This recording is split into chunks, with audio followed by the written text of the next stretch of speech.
Hello, it is Friday the 3rd of April, and I'm trying to use a microphone today to see if that helps with some of the noise issues in the background at the moment because we've got construction going on in our neighbourhood right now. So I'm just going to pop out and come back to make sure, no I'm not, bugger it, you can hear me. I'm actually here with Jim today. Jim, I've got my cup of lemon balm tea, fresh from the garden, and this is Jim. This is Jim, who I might have mentioned as part of the bear hunt. So look at the hashtag bear hunt. It's taken off around the world. It's really hot in New Zealand right now, or the weather's cold, but you know the bear hunt is hot. And I'd really encourage you, if you have a soft toy, bears are a good place to start, but any soft toy, and you're in an area like places like me where our clinic's straight on the street, so children can see your soft toy. It's part for children who are allowed to go for a walk every day, that type of lockdown, with their families. Bear hunt is a really fun thing, and even for some big kids, I'm really enjoying seeing the other soft toys and the very creative ways some of them are displayed. So, week 3, so this is the 3rd week. This would be the 15th, but I think it's actually the 14th. Sorry, 3rd week. Yeah, 15th, actually 14th, because I had Monday off for doing first aid refresher, that I have been turning up to you every day at 1 p.m. Person who's just recently joined the live, can you type in comments if you can hear me okay? Because I don't usually use the headphones and microphones. It's just got quite a bit of background noise and the audio quality hasn't been that great this week. So these 3 weeks have been about creating regularity and routine in my own life because I could see what was coming. And I wanted to have something put in place where I could connect to community and share a bit of love and support and knowledge and practical tips, because I am the queen of practical tips. I had a talkback show on Melbourne 3RRR public radio for, wow, almost 20 years, so I am used to talking away to myself.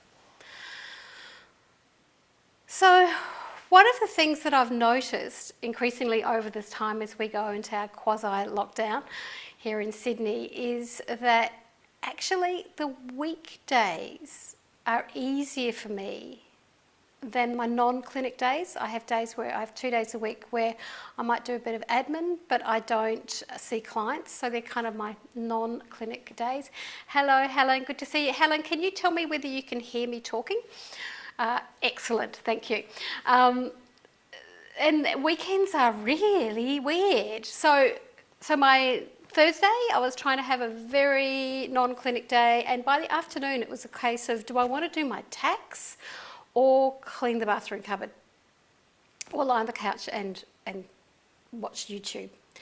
Not great options for a day that's usually fun. So the weekends are almost here. And what are we going to do? What are we going to do for the weekend?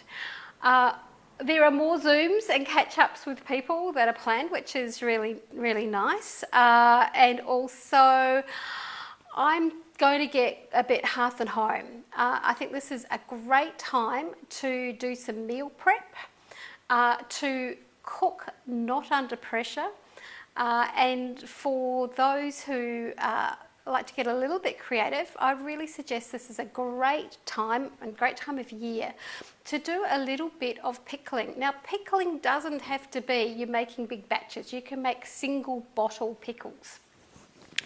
If you go to jillstanner.com.au/food, I've got a lot of food related resources, including 100 and something pretty original recipes.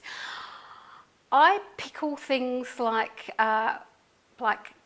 the ribs from rainbow chard or from kale, and they in a basic vinegar, a little bit of sugar, type of solution with a few herbs depending on what I'm putting in the jar, what type of vegetable I'm putting in the jar. So have a look at that. Have a look at pickles. And you don't, as I said, you don't necessarily have the Fowler/Vicola kit. You can sterilise your jar, pour in the heated vinegar solution, and seal it with a good fitting lid. And one-off batches are absolutely fine. The other thing you can do one-off batches of are sauerkraut. Sauerkraut, basically the trick to sauerkraut is spending a lot of time rubbing the salt into the cabbage and working it into the cabbage until it starts to release fluid. You're breaking the cells down, you're softening them, and usually then you don't have to add any other kind of water or fluid to it. So Google sauerkraut. On my website, I think I've also got a kimchi recipe. I don't think I've got a sauerkraut one there, but I think I might have the kimchi recipe. That's slightly more complex and it might make your kitchen a bit stinky, but if you like fermented, slightly spicy food, homemade kimchi is wonderful. It is absolutely wonderful.